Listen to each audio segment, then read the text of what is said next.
কবিতা শীতের বুড়ি, কলমি কণ্ঠে হালিমা বেগম। শীতের সকালে গাছের ডালে ট্রেনের চালে শীত পড়ে, অসহায় অন্ধ ভিখারিণী মায়ের হিমেল হাওয়ায় চোখের পানি ঝরে।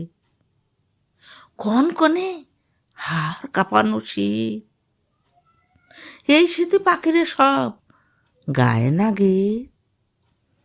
গরিব দুঃখীরা রাত কাটায় খড়ের বিছানায়, সকালে উঠে খড় কুটায় আগুন জ্বালায়। তারা বসে থাকে আগুনের চারিপাশে, আগুনের ধোঁয়ায় চোখের পানি চলে আসে। কষ শিশুরা পরে থাকে রাস্তার ধারে, বারান্দায়।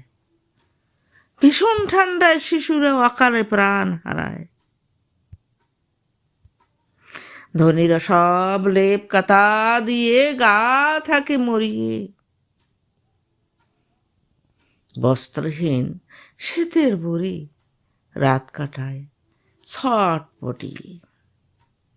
2-3 দিন শেষে দেখা গেল একটা জীবন্ত লাশ, তার সাথে কেউ কোনোদিন করেনি কুবাস। আহারে কি নিদারুণ জীবন, কারো হয় না যেন এমন মরণ।